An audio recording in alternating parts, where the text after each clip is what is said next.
स्वागत है मित्रों आपका हमारे YouTube चैनल ज्ञानवी एजे ज्ञान में। हिंदू धर्म ग्रंथों में अनेक देवी देवताओं के स्वरूप और चरित्र का वर्णन किया गया है। प्रत्येक देवी देवता का उनके स्वरूप, आचरण और व्यवहार के अनुरूप ही उनका वाहन होता है। हर देवता अपने वाहन के माध्यम से प्रकृति के एक विशिष्ट गुण का प्रतिनिधित्व करता है। गणेश जी का मूषक और भगवान शिव का नंदी। ठीक उसी तरह भगवान विष्णु के वाहन गरुड़ है। गरुड़ ऐसा पक्षी है जो आकाश में बहुत ऊंचाई पर उड़कर भी पृथ्वी के छोटे छोटे जीवों पर नजर रख सकता है। गरुड़ सांपों का शत्रु होता है। इस कारण कहा जाता है कि यह विष को खत्म करने वाला अर्थात आतंक को नष्ट करने वाला पक्षी है। ऐसे ही परम शक्तिशाली भगवान विष्णु सबका पालन करने वाले हैं।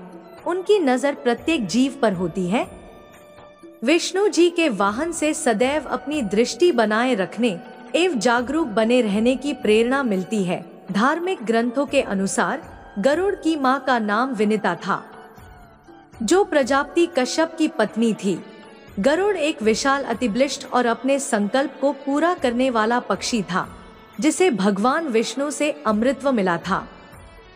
पौराणिक कथा के अनुसार स्वर्ग में देवताओं से युद्ध करने के बाद जिस अमृत कलश को असुरों से प्राप्त किया था, गरुड़ ने उसे देवताओं से छीन लिया था, क्योंकि इससे वह अपनी मां को सांपों की मां कद्रू की दास्ता से मुक्ति दिलाना चाहते थे। कद्रू ने यह प्रस्ताव रखा था कि यदि तुम मेरे पुत्रों के लिए अमृत ला दोगे तो तुम्हारी मां दासत्व से मुक्त हो जाएगी। इसके लिए गरुड़ स्वर्ग पहुंचे और देवताओं की सुरक्षा व्यवस्था को भंग करके अमृत लेकर उड़ गए। सभी देवताओं ने अमृत कलश को बचाने का बहुत प्रयास किया, लेकिन गरुड़ अपने मुख से अमृत लेकर उड़ गए। गरुड़ अमृत कलश लेकर कद्रू के पास पहुंचे और उससे बोला, माते, अपनी प्रतिज्ञा अनुसार मैं अमृत कलश ले आया हूँ। अब आप अपने वचन से मेरी माता को मुक्त कर दे। कद्रू ने उसी क्षण विनिता को वचन से मुक्त कर दिया और अगली सुबह अमृत नागों को पिलाने का निश्चय कर वहां से चली गई।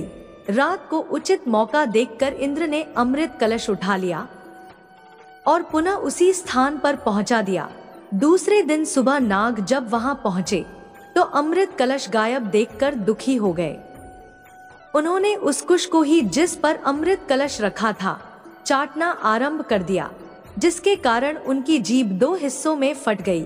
गरुड़ की मातृभक्ति से प्रसन्न होकर भगवान विष्णु गरुड़ के सम्मुख प्रकट हो गए और बोले, मैं तुम्हारी मातृ भक्ति देखकर बहुत प्रसन्न हूँ। पक्षीराज, मैं चाहता हूँ कि अब से तुम मेरे वाहन के रूप में मेरे साथ रहो। गरुड़ भते, मैं बहुत भाग्यशाली हूँ प्रभु, जो स्वयं आपने मुझे अपना वाहन बनाना स्वीकार किया। आज से मैं हर क्षण आपकी सेवा में रहूंगा और आपको छोड़कर कहीं नहीं जाऊंगा।